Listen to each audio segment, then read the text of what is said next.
there has been reported tensions between the executive vice presidents of All Elite Wrestling. This past week on the Wade Keller Pro Wrestling podcast, Pro Wrestling's Torches Wade Keller reported that there's been a rumored spat between a lot of the executive vice presidents, which are Cody Rhodes, Kenny Omega, and the Young Bucks. And during the discussion, it was said that there's going to be a book written someday by some of the EVPs or someone closely observing the situation.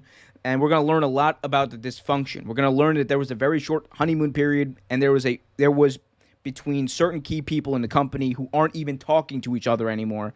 And I think we're going to find out about that.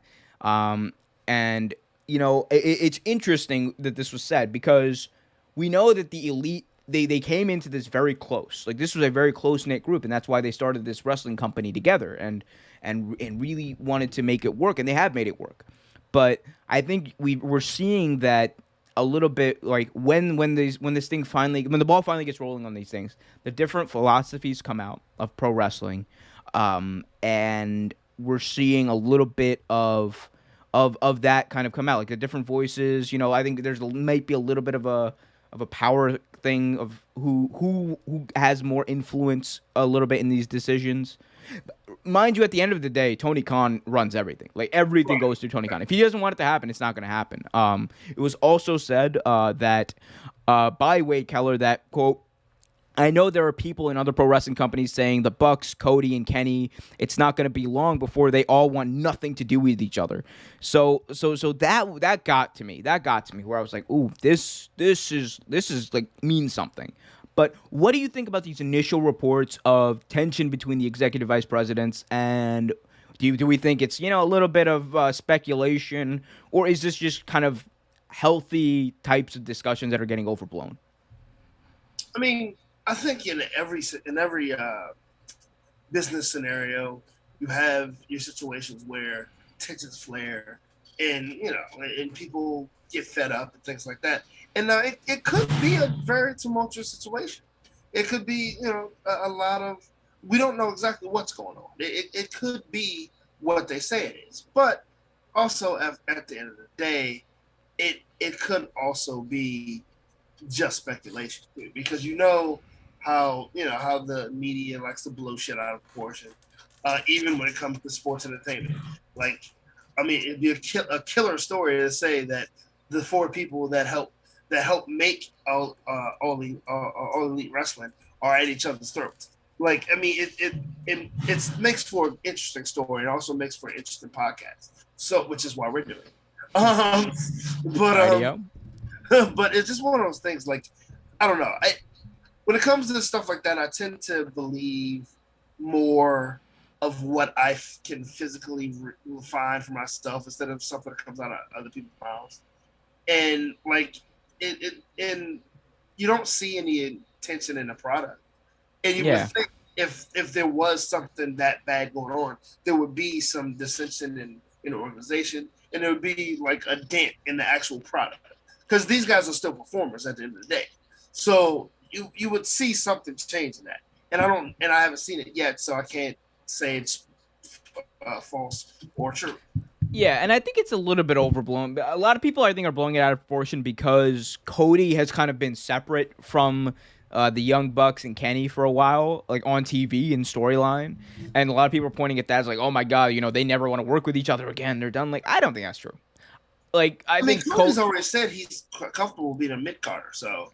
That and he is. He's basically put himself in that position. But I think that, like, that's really overblown because, dude, like, you want these guys, these four people, to be together all the time? No, it's not feasible. No. Cody Rhodes should be a singles act by himself, as a draw.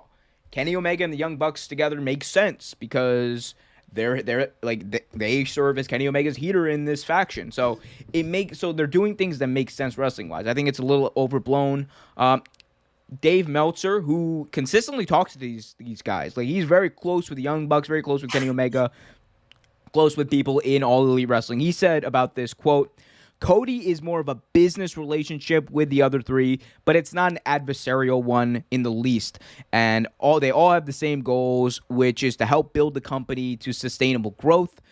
They have different philosophies, but everyone in wrestling does, based on where you grew up, when you grew up, your life experience.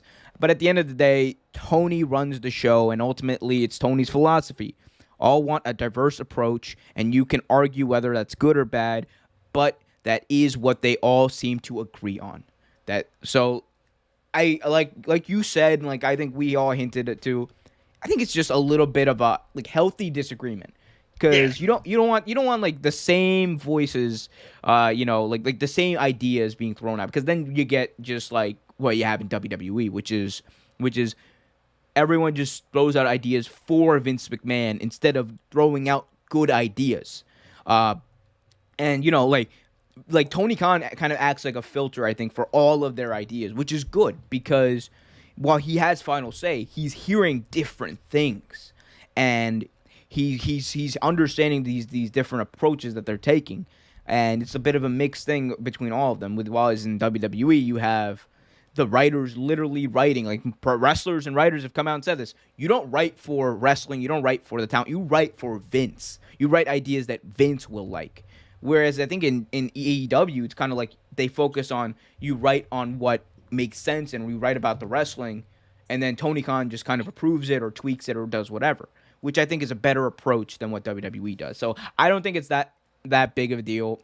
If it is, we'll find out in like 20 years when the Young Bucks write a book about it. Because if there's anyone who's gonna write a book about it, it's stuff in the Young Bucks. I promise you, they wrote a book about it. I mean, they have one book already, so they'll probably write another one. It's like Faith Plus One, the end of AEW. There we go, another song I sung today. Thanks for watching this video from Real Take Sports Talk. Remember to like, share, subscribe, hit that notification bell so you get notified whenever a new video is released. Also remember to check out our live show every single Thursday at 8 p.m. right here on the YouTube channel. And remember, keep it real.